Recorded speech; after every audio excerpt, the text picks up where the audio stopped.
Mucha gente ha intentado callarme a lo largo de mi vida, hasta el día de hoy nadie lo ha logrado. Le doy las gracias a los organizadores del evento por dejarme mandar este video grabado sobre lo que traté de decir hoy en la mañana en la ponencia a la que fui invitado, pero que fue imposible porque en mi oído había un ruido ensordecedor de alguien que trató de echar a perder un gran evento muy necesario en un momento como estos. Gracias a Dios esta voz se podrá escuchar y espero que sirva de algo lo que tengo que decir. Lo que trataba de decir hoy en la mañana es que no hay un momento más importante para la rendición de cuentas que este. Nunca había sido tan importante que tú y yo aprendiéramos como ciudadanos a exigir al gobierno rendir cuentas de manera permanente, completa, veraz y sistemática. Es el ejercicio más importante que tiene que hacer un ciudadano demócrata, el exigir cuentas al gobierno que debe servirle a los ciudadanos. Es lo más importante que tenemos que hacer los demócratas, lo más importante que tenemos que hacer en nuestros días, en un momento tan complejo como este, es buscar información veraz, tratar de analizarla, tratar de entenderla y responsabilizar al gobierno cuando esa información o no es veraz o no es completa o confunde a la población y no nos permite responsabilizar a las personas que están ejerciendo el poder. Decía yo hoy en la mañana que hay por lo menos 3 etapas que hemos vivido los ciudadanos en el tema de la rendición de cuentas.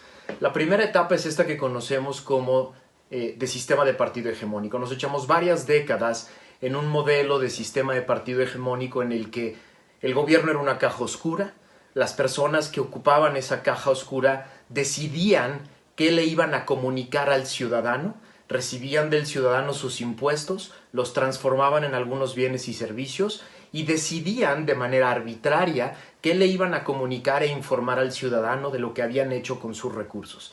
Los ciudadanos durante muchos años nos acostumbramos a este esquema, convivimos con esta idea, no nos quejamos mucho de la idea de que el gobierno escondiera algunas cosas y que solo nos informara de vez en cuando, una vez al año, cuántos lápices había comprado y cuántos salones de clase había construido. Vivimos muchas décadas en ese esquema y nos malacostumbramos a la idea de que el gobierno es el que tiene la capacidad de esconder y de decidir qué informa y qué no al ciudadano. Pasamos a la democracia y llegamos a una segunda etapa provocada por las leyes de transparencia y acceso a la información, en la que tú y yo, ciudadanos, teníamos la capacidad de pedir cosas, de pedir información, de tratar de buscar datos concretos sobre el ejercicio de gobierno. Pero lo hicimos de manera incompleta, lo hicimos a medias.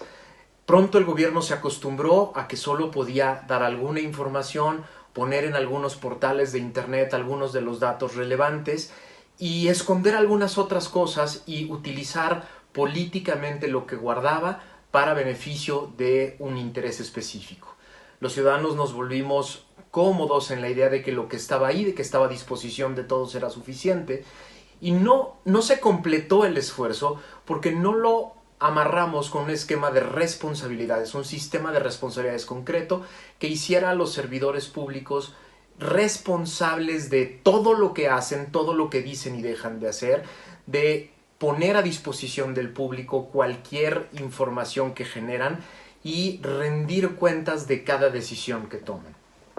Pero llegamos a la tercera etapa provocada por el gobierno anterior, un gobierno quizá uno de los más corruptos o el más corrupto de la historia de este país, que provocó un movimiento ciudadano muy interesante que generó el paquete de reformas legislativas más grande de la historia. Una reforma constitucional, 2 nuevas leyes generales, varias decenas de leyes federales reformadas, 32 constituciones reformadas, varias leyes locales nuevas creadas para sustentar el nuevo Sistema Nacional Anticorrupción y el nuevo sistema de fiscalización. Estos 2 sistemas están centrados en una ley muy importante, la Ley General de Responsabilidades Administrativas, la que tú y yo conocimos como la Ley 3 de 3, que varios de los que participamos en este foro tuvimos la oportunidad de escribir y de empujar a través del Senado de la República y después en la Cámara de Diputados y después llevarla a distintas leyes locales. Uno de los artículos más importantes de esa ley es el artículo 7. El artículo 7 establece las 10 directrices del servicio público. Y estas 10 directrices del servicio público son importantísimas porque establecen la obligación no de informar después de que hago cosas. No, los servidores públicos tienen la obligación, primero, de trabajar para el público, para el interés público, de cuidar los derechos humanos, de cuidar las cosas que tienen a su disposición, de servir todo el tiempo, no a sus intereses, no a los intereses de un grupo, de un partido, sino de servir al público. Y en el actuar, en su ejercicio permanente, rendir cuentas. Es decir, el derecho a la información no es un derecho posterior, la rendición de cuentas no es una carga que tienen después los servidores públicos, es un ejercicio permanente del cargo. Hago cosas, decido cosas y rindo cuentas. Es parte fundamental, es parte intrínseca del ejercicio del servicio público. Y esta misma ley establece conductas muy claras para aquellas personas que esconden información, maltratan información, desaparecen información o mienten al público, o no les sirven al público, o no cuidan al público, o no protegen los derechos humanos del público, como por ejemplo el derecho a la salud, que hoy es tan importante. Esta ley establece procedimientos concretos para hacer responsables a las personas que no nos rinden cuentas. Por eso es tan importante esta ley, y por esto esta ley y el conjunto de leyes más los órganos que se crearon son el brinco a la tercera etapa en la rendición de cuentas. Pero llegó este gobierno, y llegó un gobierno que no cree en el sistema anticorrupción, no cree en esas leyes, no participó en la creación de estas leyes y parecería que quiere regresar a la primera etapa.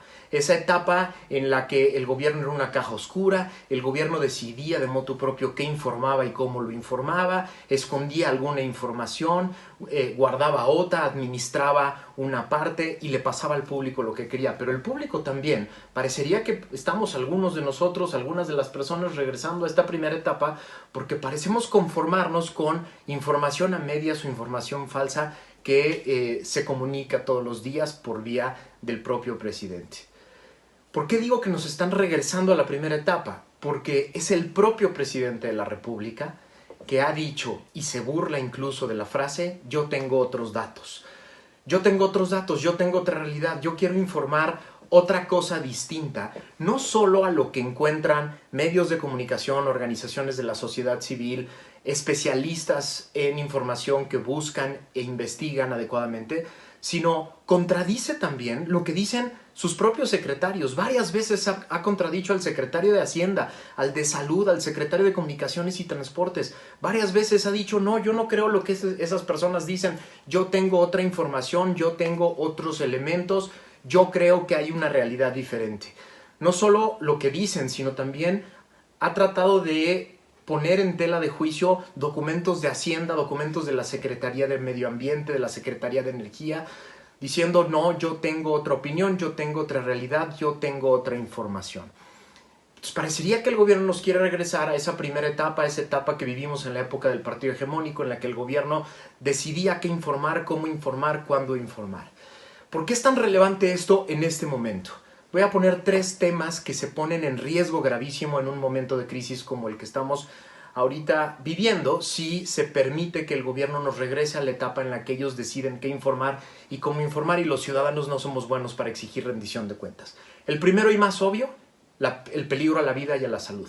Tú y yo estamos en peligro, nuestras familias están en peligro, si el gobierno puede esconder cuántos enfermos hay, de qué están enfermos, en dónde están, cuáles son sus síntomas, cómo se contagia, cómo está el sistema de salud, en qué capacidad está, cuántas medicinas quedan disponibles, cómo están protegidos los doctores y las enfermeras de este país.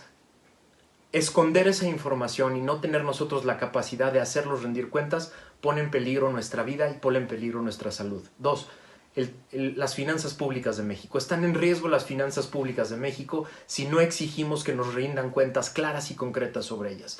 En este momento se está aplicando una ley de ingresos y un presupuesto de egresos que son una ficción fiscal. Fueron calculados con base en elementos económicos que hoy son un sueño muy lejano. Se calcularon la ley de ingresos, los ingresos que iba a recibir el gobierno, se calcularon con base en un crecimiento del 2% del Producto Interno Bruto.